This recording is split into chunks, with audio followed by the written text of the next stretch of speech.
sem massagem, pai.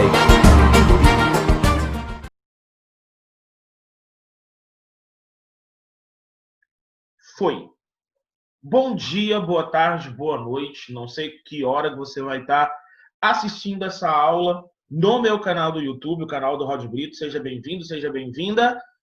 Um salve para minha galerinha do segundo ano A do Colégio do Carmo, que está comigo online na gravação dessa aula, que está comigo ao vivo. Então, assim, a gente vai começar a parte de Revolução Industrial, uma parte que eu particularmente gosto bastante.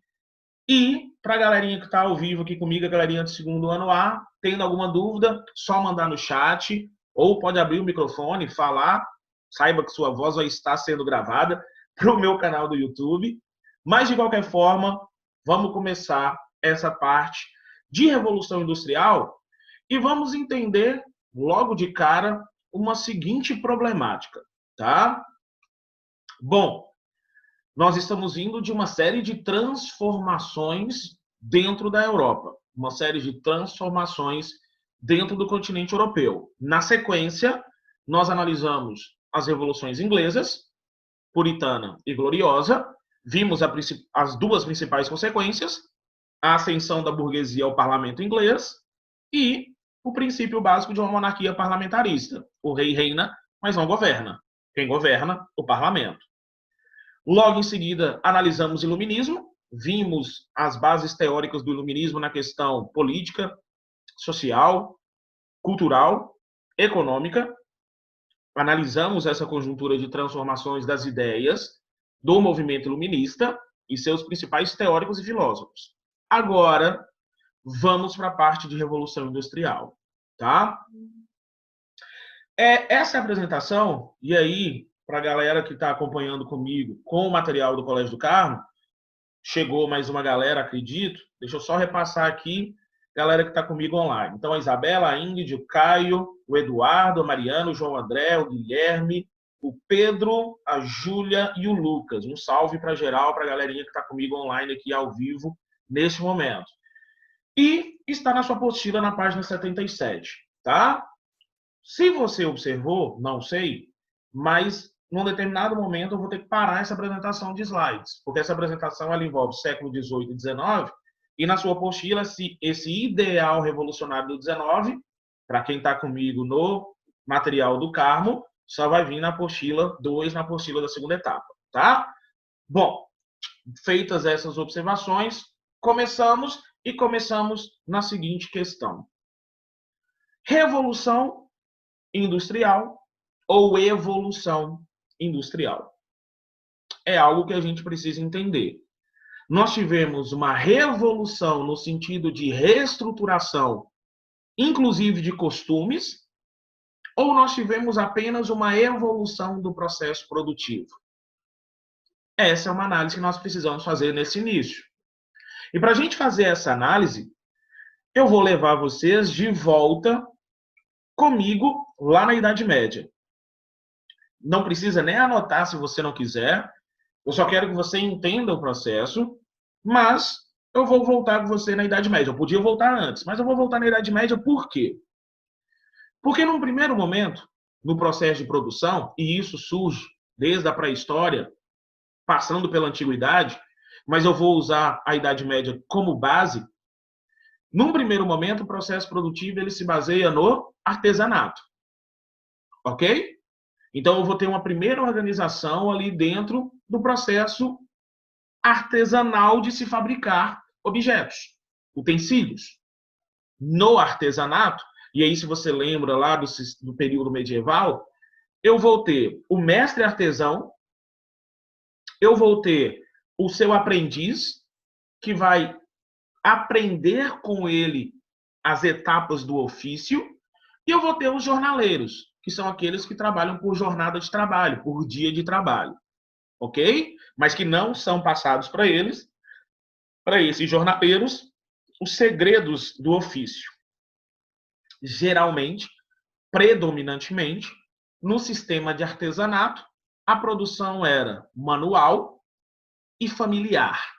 Então, era uma produção reduzida, rudimentar. No sistema artesanal de produção, você vai se lembrar, o artesão ele participava de todas as etapas do processo produtivo. Não é verdade? Por exemplo, era o artesão que tosquiava a ovelha, era o artesão que limpava a lã, era o artesão que fiava a lã, era o artesão que tingia a lã, era o artesão que tecia o tapete.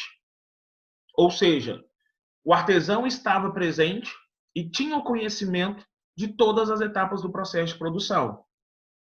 Logicamente, nesse sistema inicial de artesanato, a produtividade ela era limitada. Ela ainda era muito pequena, porque demorava-se mais tempo, nesse nosso exemplo, por exemplo, para produzir tapetes. Do sistema de artesanato, nós vamos evoluir. Nós vamos evoluir para onde? Nós vamos evoluir para as manufaturas. Ok?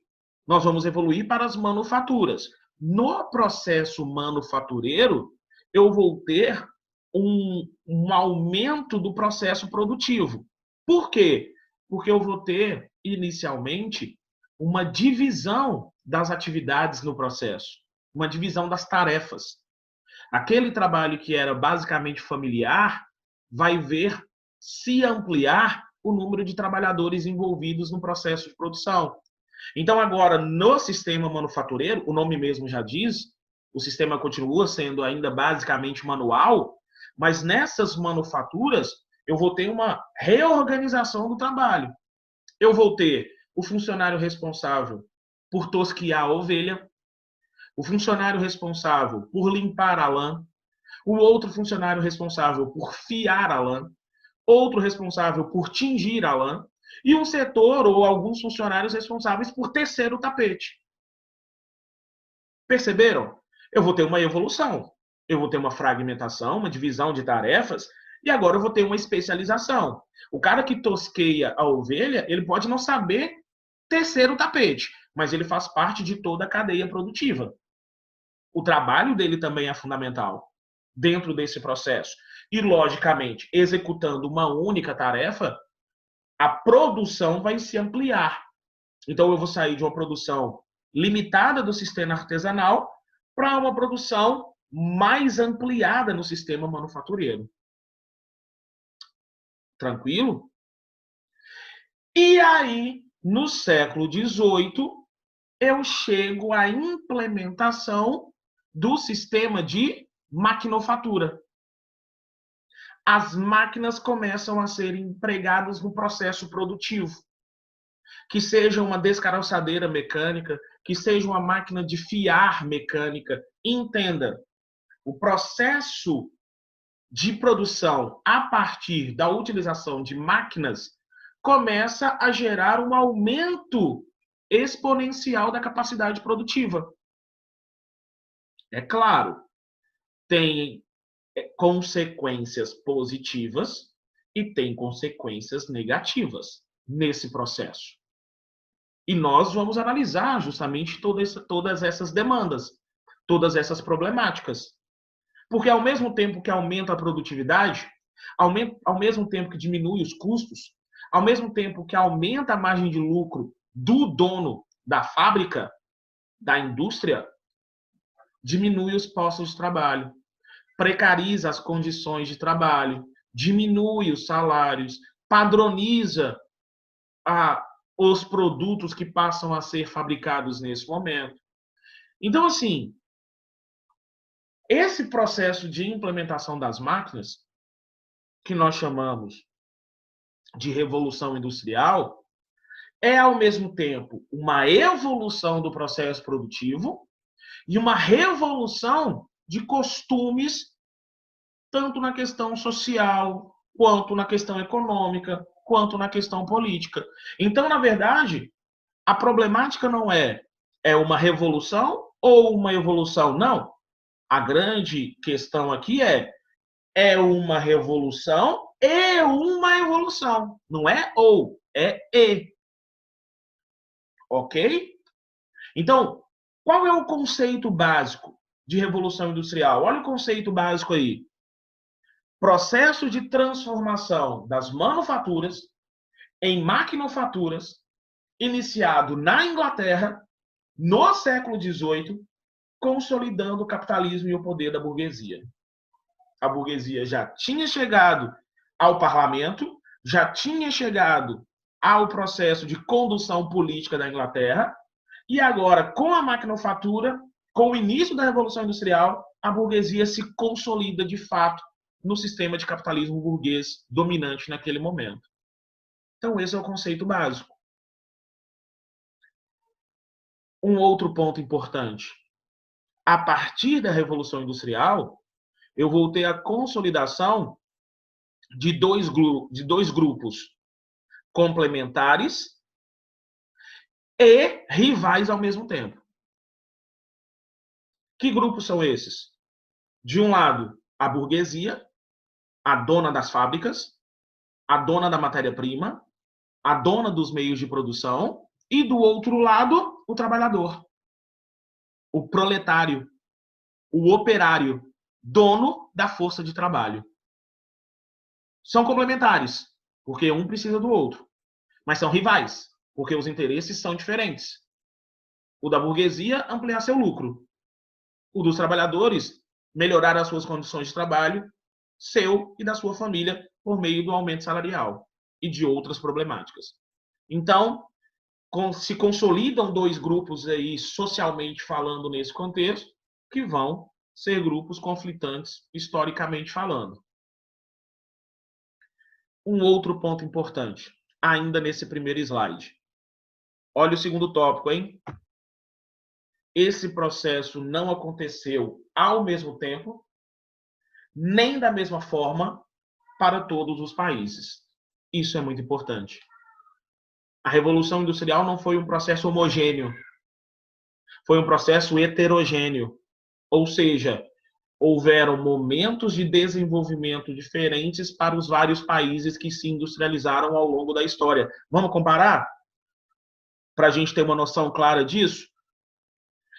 Nós estamos comentando nesse primeiro momento que a Revolução Industrial surge na Inglaterra no século XVIII. No Brasil, nós só vamos ter uma industrialização de fato, a partir da Era Vargas. Lá entre 1930 e 1945. E o grande impulso industrial acaba se dando com o JK, ali entre 56 e 60. Então, olha a distância histórica desses dois momentos. Por isso nós dizemos que a industrialização brasileira é uma industrialização tardia. Porque o início do processo industrial se deu lá no século XVIII, na Inglaterra. Então, momentos diferentes, condições histórico-econômicas diferentes para o desenvolvimento industrial. Bom, antes de eu dar o próximo passo, abrir aqui para eu ver. Alguém tem alguma dúvida? Ou eu posso continuar? Só me dá o joinha. Se tiver a maioria de joinha, eu estou continuando. Joinha para o Caio, para o João André, ok. Para a Mariana, ok. Para a Mariana, ok. Para o Caio também. Para o Eduardo, ok. Para o Guilherme também foi. Para a Isa também. Para o Pedro, para o Antônio. Para o Arthur. Para o Trindade, ok. Vantagem que vocês estão tendo o nome no meu canal na gravação. Para o Lucas também, para a Jussara também de boa. Então, beleza, galera. Então, agora nós avançamos, tá? Avançamos, então. Bom, já fizemos a discussão inicial. Qual que é o nosso próximo passo agora? É entendermos por que na Inglaterra. Por que a Revolução Industrial teve como berço a Inglaterra? Porque uma ilha como a Inglaterra conseguiu sair na frente no processo de industrialização. Esse é um outro ponto importante. Então, agora, você que está fazendo as anotações, você que está acompanhando agora ao vivo ou acompanhando no canal do Rod Brito, coloque aí, então, no seu caderno, nas suas anotações, fatores do pioneirismo inglês. Ou pioneirismo inglês, nós vamos analisar todos esses fatores. E para facilitar a sua anotação, eu vou descer todos esses fatores aqui na tela, colocar para você e vou trabalhar um por um, detalhadamente, na minha explicação. Ok? Então, vamos lá, então? Então, fatores do pioneirismo inglês, para a galera que está acompanhando comigo ao vivo do segundo ano A, esses fatores estão para vocês na página 78, tá? Há uma variação, alguma variação aí, mas em negrito aí, em tópicos, na página 78, você tem esses fatores do pioneirismo inglês. Ok? Alguns eu não vou citar, vou deixar só no livro. Vou trabalhar com esses aqui, que são, para mim, mais emblemáticos. Então, vamos lá, então. Primeiro fator. As enclosures, ou cercamentos. Nós já comentamos sobre isso. Mas, só para você se lembrar, naquele momento em que surgem aquelas primeiras manufaturas têxteis da Inglaterra, e naquele momento, pós-guerra de 100 anos, essa nobreza aburguesada da Inglaterra, essa gentry, vai literalmente cercar seus antigos feudos, cercar suas propriedades rurais para produzir lã, criação de ovelhas, gerando matéria-prima para aquelas primeiras manufaturas que começaram a surgir. Ou seja, os cercamentos, as enclosures, geraram para a Inglaterra dois fatores fundamentais para o processo de desenvolvimento industrial. A matéria-prima, barata, com o aumento dos rebanhos de ovelhas, e mão de obra. Por quê? Porque boa parte desses camponeses que habitavam esse meio rural, nós já discutimos isso, migraram. O manejo de ovelhas era mais simples do que a lavoura, por exemplo. Então não eram necessários tantos trabalhadores, tantos braços. Então boa parte acabou sendo simplesmente expulso dessas propriedades sem trabalho no campo. Muitos migraram para o meio urbano, um êxodo rural acentuado, gerando uma grande quantidade de mão de obra disponível naquele momento. Séculos XVI, XVII, esse processo vai se acumulando. E aí, nós já vimos vários desdobramentos dessa acumulação de pessoas ociosas na Inglaterra. Essa escória social. Muitos, inclusive, não conseguindo se adequar, saindo da Inglaterra, atravessando o Atlântico e vindo para a América. Colonização das 13 colônias inglesas. Já vimos isso. Então, os cercamentos, um fator importante, disponibilizando mão de obra barata e matéria-prima em grande quantidade e também barata para o início do processo industrial. Outro ponto importante, uma revolução, o desenvolvimento técnico e científico que a Inglaterra passou ali no século XVII e, logicamente, também no século XVIII. E eu sempre explico, quando explico essa parte do pioneirismo, eu sempre faço a seguinte associação. Olha o segundo tópico e olha o último tópico. Olha o segundo e olha o último. Faz essa junção na sua mente. Essa revolução científica, esse desenvolvimento técnico, só foi possível porque a partir do século XVII eu tinha um grupo interessado no poder. Que grupo era esse? A burguesia. Na verdade, se a burguesia estava à frente do poder político na Inglaterra, e a burguesia visava também ampliar seus lucros, logicamente houve um investimento maciço nesse processo de desenvolvimento técnico-científico, de novas tecnologias, de novo maquinário. Por quê? Novo maquinário e novas tecnologias significariam aumento da produção. Aumento da produção significaria o aumento do lucro dessa burguesia que estava à frente do parlamento inglês. Então, o fato de ter um grupo interessado comandando a Inglaterra possibilitou esse desenvolvimento técnico-científico. Beleza? Olha o terceiro tópico. Recursos naturais em abundância. A Inglaterra, naquele contexto, tinha grandes quantidades de carvão mineral, combustível, né? Ali da primeira fase da Revolução Industrial, nós vamos discutir sobre isso daqui a pouco, e minério de ferro, importante para o desenvolvimento desse primeiro maquinário. Então, o fato de ter jazidas de carvão mineral e minério de ferro em abundância naquele contexto acabou favorecendo a Inglaterra. Olha o quarto tópico: a acumulação primitiva de capitais ou disponibilidade de capital. A Inglaterra, historicamente, conseguiu ampliar seu tesouro nacional, ampliar seus recursos econômicos, utilizando-se de várias estratégias ao longo dos séculos XVI e XVII. A ação dos corsários. Todo mundo sabe o que é um corsário, né? Por desencargo de consciência. O Caio já me deu um toque aqui que sabe. Eu não abri todo coisa aqui, mas eu vou explicar só para a galera que está aqui assistindo no canal do Rod e pode ser que não saiba a diferença. É rapidinho. Pirata é aquele que saqueia em benefício próprio. Corsário é aquele que saqueia em benefício da coroa, em benefício do Estado.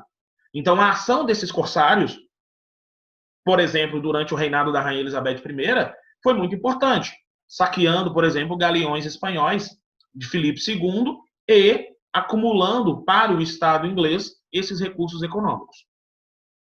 Ok? Então, a ação dos corsários, diversas colônias que a Inglaterra constituiu ao longo desse processo, os atos de navegação de Oliver Cromwell, ampliando a capacidade naval, ampliando a capacidade de transporte de mercadorias, quebrando o domínio dos holandeses, monopolizando o transporte, gerando mais dividendos, gerando mais lucros. E um outro detalhe importante, tá? Tem um etc aí, mas eu vou colocar um outro ponto antes desse etc. A ação dos corsários, colônias, os atos de navegação e acordos econômicos favoráveis à Inglaterra. Não é verdade? Diversos acordos econômicos que a Inglaterra tinha com vários países. Isso também favoreceu a acumulação primitiva de capitais. Um exemplo mais claro, o Tratado de Methuen de 1703, o Acordo de Panos e Vinhos entre Portugal e Inglaterra. Lembra disso? O acordo, o tratado, era muito mais vantajoso para a Inglaterra do que para Portugal. E isso, logicamente, gerou uma ampliação também dos recursos econômicos ingleses, do capital inglês. Ok? Não esquece de colocar acordos econômicos aí, não. Puxa uma setinha, coloca o Tratado de Methuen ou Acordo de Panos e Vinhos, se você quiser colocar, para te também fechar esse raciocínio da acumulação de capital. Outro ponto importante, um crescimento demográfico. A Inglaterra estava passando por um processo de boom populacional, ali no século XVIII, um grande crescimento, um acelerado crescimento demográfico, o que estava gerando uma grande reserva de mão de obra. E isso era importante, porque quanto maior a quantidade de mão de obra disponível, significa que essa mão de obra se torna uma mão de obra barata. Não é verdade? Se torna uma mão de obra barata e disponível naquele momento. Só para fazer um comentário que eu fiz também com a turma anterior, que nesse momento a Inglaterra se encontrava na segunda fase da transição demográfica. Essa é uma questão de geografia humana. Eu não vou te explicar aqui, nesse momento. Tá? Geralmente eu explicava dentro das minhas aulas, mas eu não vou te explicar aqui pela falta de um quadro, basicamente. Mas, entenda, se você nunca ouviu falar sobre transição demográfica, primeira, segunda e terceira fases da transição demográfica, eu te aconselho que pesquise. Dá uma pesquisada sobre transição demográfica, sobre crescimento populacional, esse processo em que todas as sociedades acabam passando num processo de evolução da sua própria sociedade, para você entender o que eu quero dizer com isso. Neste momento, o crescimento vegetativo da população inglesa era muito grande. Só lembrando, o que é crescimento vegetativo? A diferença entre a taxa de natalidade e taxa de mortalidade. Tá? Então, dá uma pesquisada. Se você não se lembra, se você nunca ouviu falar sobre crescimento vegetativo, sobre processo de transição demográfica de uma sociedade, dá uma pesquisada para enriquecer seu conhecimento, sua base de argumentação. Beleza? Ok? Então, fatores do pioneirismo inglês aqui colocados para vocês, analisado dentro desse contexto. Alguma dúvida? Ou tá tranquilo e eu posso seguir? Tranquilo para o João? Para o Antônio também? Para a Mariana, ok. Para o Eduardo, ok. Para o Lucas, Gabriel, para a Marina, para o Antônio, para o Pedro, beleza. Para o Arthur, para a Isa, ok. Para a Ingrid também, minha sobrinha assistente. Marina, as fotos ficaram legais, viu? Deixar registrado aqui no canal do Roy. Depois vocês procuram. Para a Jussara tá ok também. Daqui a pouquinho a gente vai, Ju. Depois você coloca, depois você manda seu arroba para eu divulgar aqui no canal do Roy. Beleza. Tá bom. Pessoal, vamos seguir então. Bom, analisamos esse pioneirismo inglês. O que nós vamos entender nesse próximo passo? Qual que era a realidade desses trabalhadores? Entenda, a realidade desses primeiros trabalhadores era uma realidade muito cruel, tá? Inclusive, para quem tem o material da Senec, lá na página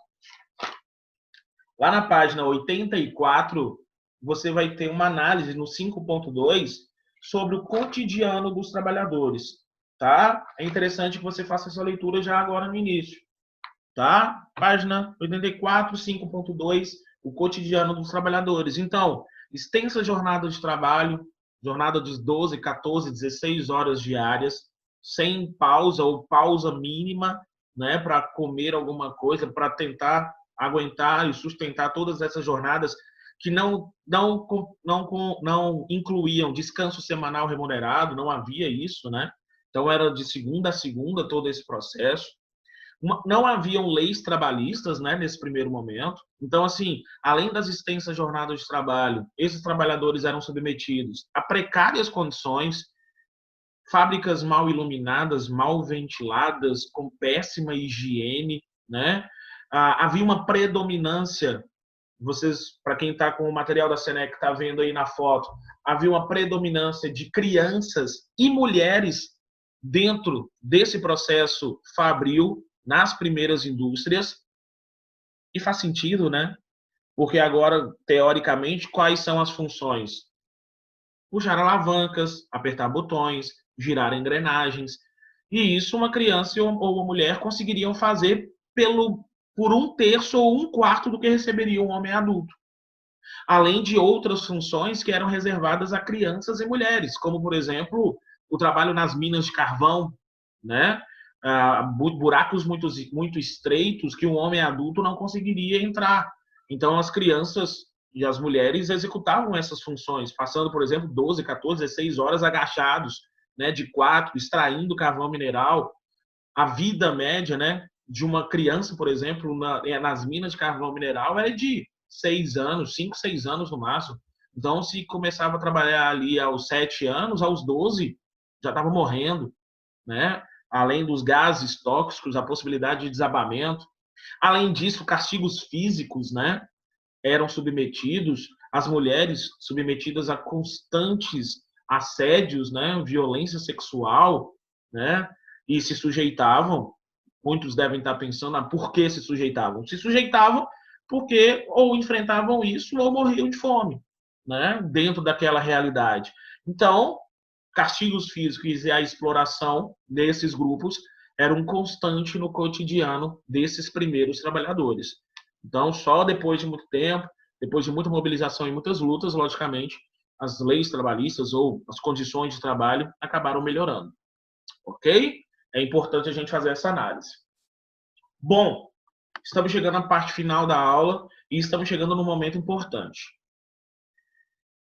A Revolução Industrial, ela é didaticamente e historicamente dividida em fases. Fases da Revolução Industrial. São quantas fases? Consolidadamente, nós temos 3 fases da Revolução Industrial. Inclusive, estamos nela inseridos. Mas, alguns autores e alguns analistas, já de algum tempo, defendem que nós já estamos numa 4ª fase da Revolução Industrial. Numa Revolução Industrial 4.0, tá? Questões envolvendo inteligência artificial, nanotecnologia, as impressoras 3D empregadas em diversos aspectos. Então, a Revolução Industrial 4.0 já está em curso. Didaticamente falando, nós vamos dividir aqui em 3 fases e eu vou, logicamente, comentar sobre a 4ª fase. Então, para você que está fazendo as anotações, o que você vai fazer agora? Tá? O que você vai fazer agora? Você vai colocar aí no seu caderno fases da Revolução Industrial e vai colocar este quadro aqui. Pode printar, pode tirar a foto aí, tá? Para você construir esse quadro, para a gente fazer a análise dele na segunda parte dessa aula de Revolução Industrial.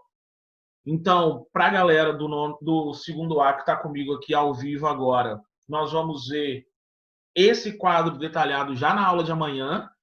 Então, nós vamos desenvolver a análise em cima desse quadro. E, logicamente, você que está assistindo a aula aí pelo canal do Rod Brito, vai ter uma Revolução Industrial parte 2, que, logicamente, vai ter a análise, começando com a análise do quadro comparativo, tá? Então, nós estamos entrando nos minutos finais dessa aula. Eu vou despedir da galerinha que está no canal, vou ficar com a galerinha que está aqui comigo do segundo ano A, para as últimas informações. Então, um salve para geral. Você que está aqui no canal, se inscreve, ativa o sininho para os novos vídeos, para os vídeos que tiverem aí e eu for postando, e indica para quem você quiser. Salve para geral. Sem massagem, pai. É sem massagem, pai.